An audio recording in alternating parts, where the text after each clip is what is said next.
Hello दोस्तों, कैसे हैं आप सभी। आई होप आप सभी सही होंगे। मैं भी किराज स्वागत करता हूं दोस्तों आप सभी की अपने चैनल सीबीएसटी में। दोस्तों आज की जो सेशन की बात करने वाले हैं, यहाँ पे मिशन 2020 एयरफोर्स जो एग्जामिनेशन होने वाली है उसके बारे में हम लोग यहाँ से डिस्कस करेंगे। आगे की जो नेक्स्ट 50 डेज की स्टडी प्लान क्या होगी दोस्तों, यही टारगेट रखा जाएगा कि ज़्यादा से ज़्यादा प्रैक्टिस सेट आपको कराया जा सके।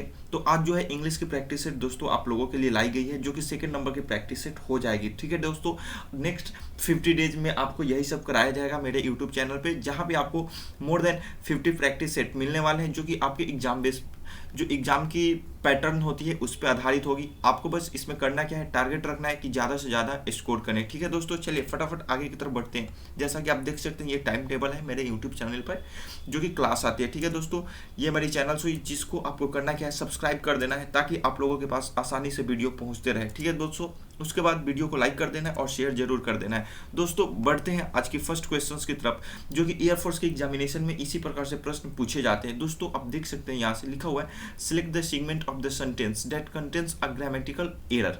दोस्तों ये बतलाना है कि कौन से सेगमेंट में एरर है और वह उसकी राइट आंसर क्या होगी, ये भी दोस्तों बतलाना है। उसके बाद लिखा हुआ है कि if there is no error mark no error as your answer. अगर एरर कोई भी नहीं है तो आपको क्या करना है कि मार्क में जो आपका ऑप्शन आएगा उसमें नो एरर को सिलेक्ट करना होगा। दोस्तों इस प्रकार की क्वेश्चंस में आपके एग्जामिनेशन में क्या होगा कि आपको 4 टाइप के ऑप्शन मिलेंगे। जैसे ये सेक्शन हो गया ए, दूसरा हो गया बी दोस्तों, तीसरा अगर सी है और फोर्थ जो नो एरर लिखा गया है वो डी है। तो आपको एग्जामिनेशन में क्या होगा कि आपको 4 ऑप्शन मिलेंगे ए बी सी डी, और उसमें से आपको एक ऑप्शन को सिलेक्ट करना होगा जो कि राइट होगा। अब यहाँ पे क्वेश्चन क्या दिया हुआ है कि select the segment of the sentence that contains a grammatical error. बतलाना यह है कि किसमें ग्रामेटिकल एरर है। अगर है तो आपको वो सेगमेंट सेलेक्ट करना होगा, और नहीं है तो नो एरर करना होगा। चलिए दोस्तों क्वेश्चंस की तरफ बढ़ते हैं और देखते हैं कि जो क्वेश्चन है क्या लिखा हुआ है। तो दोस्तों लिखा हुआ है कि his brother will return back from Delhi tomorrow evening. उसका भाई जो था वापस आ गया दिल्ली से। कहाँ पे?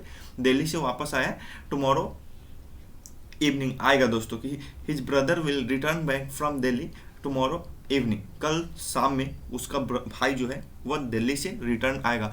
दोस्तों अब बतलाना यह है कि इसमें एरर कहाँ पे है। तो दोस्तों सिंपल सा है, एरर आपको अगर बतलाना है तो आप सिंपल बतला सकते हैं कि एरर दोस्तों कहाँ पे है। चलिए मैं आपको बतला देता हूँ कि इसके एरर जो है कहाँ पे है। दोस्तों जैसा कि आप देख सकते हैं यहाँ से क्वेश्चन में आप देख सकते हैं दोस्तों लिखा हुआ है कि his brother will return back. तो दोस्तों रिटर्न बैक होता ही नहीं है, ये आपका जो सेक्शन बी है ये आपका रॉन्ग हो जाएगा। दोस्तों रिटर्न बैक होता ही नहीं है।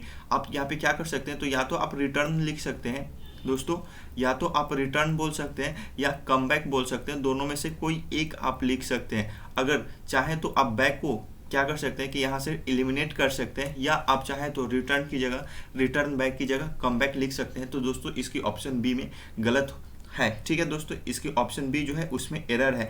अगर आपके एग्जामिनेशन में आता है तो आप इसको ऑप्शन बी क्या करेंगे, करेक्ट करके आएंगे और ये आपकी राइट आंसर हो जाएगी। ठीक है दोस्तों, चलिए नेक्स्ट जो आपका क्वेश्चन है, क्वेश्चन नंबर 2, ये भी आपका एरर से ही संबंधित है, कॉमन एरर से। देखना है दोस्तों कि इसमें किस पार्ट में एरर है। दोस्तों ये जो है आपका फर्स्ट पार्ट हो जाएगा, ये जो है ए है, ये आपका बी, ये सी पार्ट हो जाएगा, और नो एरर जो है वह डी है। तो दोस्तों अब चलिए क्वेश्चन पढ़े।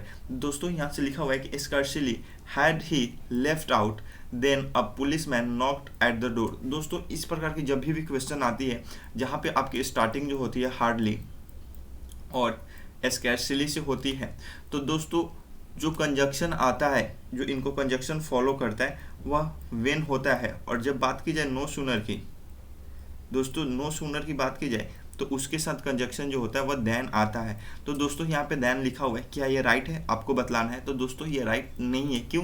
क्योंकि यहाँ पे देख सकते हैं दोस्तों लिखा क्या है, तो स्कर्शली लिखा गया है। इसका अर्थ हुआ कि इसके साथ जो कंजक्शन आएगा वह हमेशा वेन आएगा। इस कारण से ऑप्शन बी में एरर है। अगर आपके पास 4 ऑप्शन होता ए बी सी डी तो आप जो है ऑप्शन बी को करेक्ट करके आते। ठीक है दोस्तों, चलिए नेक्स्ट की तरफ बढ़ते हैं और देखते हैं कि नेक्स्ट क्या दिया हुआ है। दोस्तों आप देख सकते हैं लिखा हुआ है कि select the must appropriate synonyms of the given word.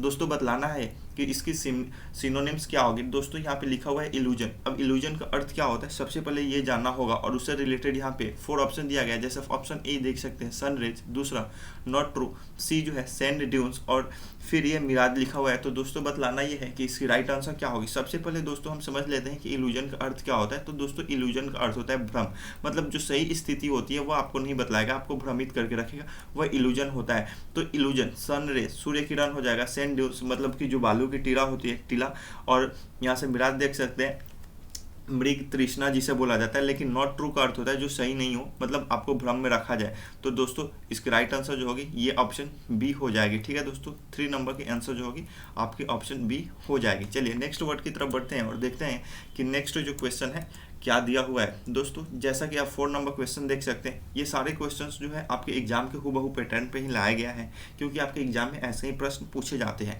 लिखा हुआ है कि select the most appropriate antonyms of the given word. दोस्तों ये जो वर्ड दिया गया है इसका अपोजिट मीनिंग जो रखता है वर्ड वो बतलाना है। दोस्तों जैसा कि आप देख सकते हैं यहाँ पे लिखा हुआ है रिसीट, और उससे रिलेटेड 4 ऑप्शन दिए गए हैं, और बतलाना यह है कि इसमें से कौन सी राइट आंसर होगी। तो दोस्तों रिसीट का अर्थ क्या होता है, सबसे पहले ये जानना जरूरी होता है। रिसीट का अर्थ होता है दोस्तों पीछे हटना। रिसीट का मीनिंग जो होता है दोस्तों वह होता है पीछे हटना। तो अब वैसे वर्ड्स को खोजना है जो इसके अपोजिट मीनिंग को देता हो। तो दोस्तों देख सकते हैं यहाँ से फर्स्ट लिखा हुआ है, जैसे कि दोस्तों आप यहाँ से देख सकते हैं फर्स्ट लिखा हुआ है रश। तो दोस्तों रश का अर्थ होता है तेजी से चलना। तेजी से चलना दोस्तों इसका मीनिंग होता है। रश का अर्थ जो होता है तेजी से चलना होता है। एडवांस का अर्थ हो जाएगा दोस्तों आगे। एडवांस का मीनिंग जो होता है दोस्तों आगे होता है। अप्रोच पहुंच बोल सकते हैं, और फॉरवर्ड आगे की तरफ बोल सकते हैं। तो दोस्तों रिसेट का अर्थ होता है पीछे हटना। तो इसकी राइट आंसर जो होगी ऑप्शन बी हो जाएगी, एडवांस, जो कि आगे की तरफ बढ़ना सेंस में आता है इस कारण से। तो इसकी राइट आंसर जो होगी पीछे हटना, यहाँ पे लिखा हुआ था रिसेट, रिसीट लिखा गया था, तो इसकी एंटोनिम्स जो होगी दोस्तों आपकी एडवांस हो जाएगी। उम्मीद करता हूँ कि आपको ये सेशन पसंद आ रहा होगा। तो दोस्तों ज़्यादा से ज़्यादा शेयर करना और वीडियो को लाइक जरूर करना।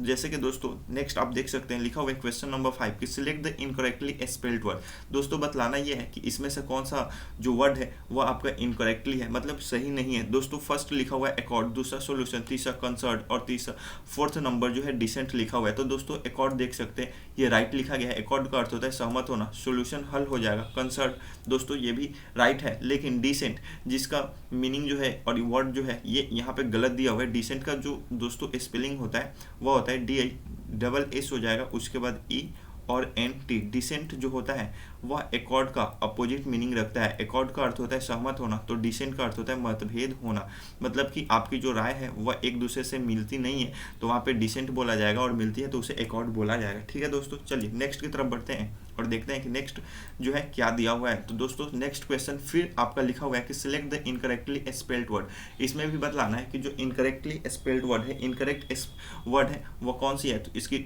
आप देख सकते हैं दोस्तों यहाँ से परस्यूट जो लिखा गया है ये आपकी इनकरेक्ट हो जाएगी। इसकी राइट आंसर जो होगी वो होगा PURSUIT, परस्यूट, ये इसकी आंसर हो जाएगी। कुछ पाने की कोशिश करना जिसका मीनिंग होता है। ठीक है दोस्तों, चलिए नेक्स्ट वर्ड की तरफ बढ़ते हैं। सॉरी, देखते हैं कि नेक्स्ट क्वेश्चन जो है क्या है। तो दोस्तों लिखा हुआ है कि fill in the correct verb to make a complete meaningful sentence. दोस्तों यहाँ पे वर्ब जो है आपको 4 ऑप्शन दिया गया है, और जो करेक्ट वर्ड है वर्ब है उसको भरना है, ताकि जो सेंटेंस है उसकी मीनिंगफुल, उसका जो सेंटेंस है उसका अर्थ मीनिंगफुल आए। ठीक है दोस्तों, तो जैसा कि फर्स्ट आप देख सकते हैं लिखा हुआ है कि it started to ran while we dash tennis। it started to rain while we dash tennis। तो दोस्तों एक चीज़ याद रखना, ये ट्रिक होता है इसके लिए कि अगर जो 2 सेंटेंस होते हैं और उसको while के द्वारा जोड़ा जाता है दोस्तों, तो अगर उसके पहले देखना कि अगर उसके पहले वाले सेंटेंस जो होता है वह V2 पार्ट में होगा, तो उसके लास्ट वाले सेंटेंस मतलब while के जो राइट में सेंटेंस आएगा वह आपका, जैसे ये सिंपल पास्ट टेंस में है, सिंपल पास्ट टेंस में तो जो इसकी राइट में होगी वह आपका पास्ट कंटिन्यूअस टेंस में होता है। तो दोस्तों आप यहाँ से खोज सकते हैं कि कौन सी आंसर हो जाएगी। तो पास्ट कंटिन्यूअस टेंस से ऑप्शन रिलेटेड एक ही है, सी। इस कारण से इसकी right answer were playing हो जाएगा। दोस्तों इसका मीनिंग हुआ कि it started to run while we dash tennis. देखो दोस्तों व्हाइल का जो प्रयोग होता है जब 2 काम होता है,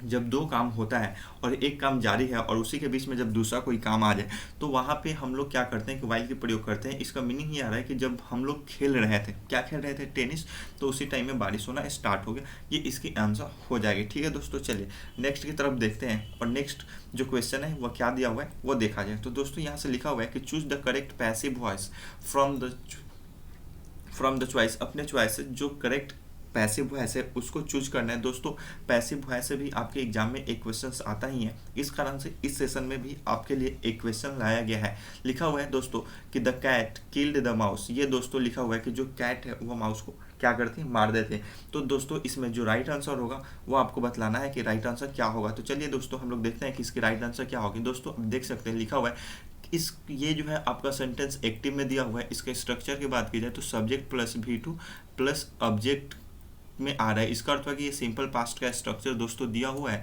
तो जो इसकी राइट आंसर होगी वह सिंपल पास्ट का पैसिव वॉइस अगर आपको पता है तो आप कर सकते हैं। अगर ये दिया हुआ है कि दोस्तों subject plus V2 plus object, तो क्या होता है पैसिव स्ट्रक्चर में कि ऑब्जेक्ट को उठाकर सब्जेक्ट बना दिया जाता है, उसके बाद V2 है तो उसके लिए क्या होता है कि वाज और वर्ड जो होता है वो लाया जाता है। उसके बाद दोस्तों V3, उसके बाद बाई और जो एजेंट होता है उसको रख दिया जाता है। ये आपकी जो बनाने का तरीका होगा। ठीक है दोस्तों, तो चलिए देखते हैं कि इसकी राइट आंसर क्या होगी। तो दोस्तों आप देख सकते हैं ऑब्जेक्ट जो होगा पैसिव एक्टिव का उसको क्या करना है, सब्जेक्ट बनाना है। तो चलिए पैसिव देखते हैं कि पैसिव क्या होगा। तो दोस्तों आप देख सकते हैं ऑप्शन बी जो है लिखा हुआ है कि द माउस, उसके बाद V2 है तो वाज आएगा ही, उसके बाद V3 बाय द एजेंट। तो इसकी राइट आंसर जो है दोस्तों ऑप्शन बी हो जाएगी।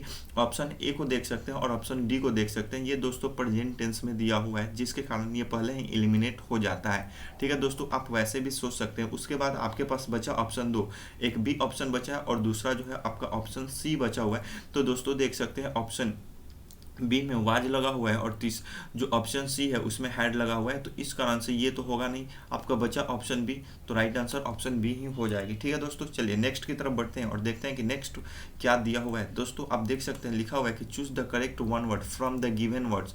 दोस्तों आपके एग्जाम में एक वन वर्ड से भी क्वेश्चंस आते हैं, इस कारण से इस सेशन में आपके लिए एक वन वर्ड से भी क्वेश्चंस लाया गया है। दोस्तों लिखा हुआ है कि टू ब्रिंग और send goods secretly and illegally into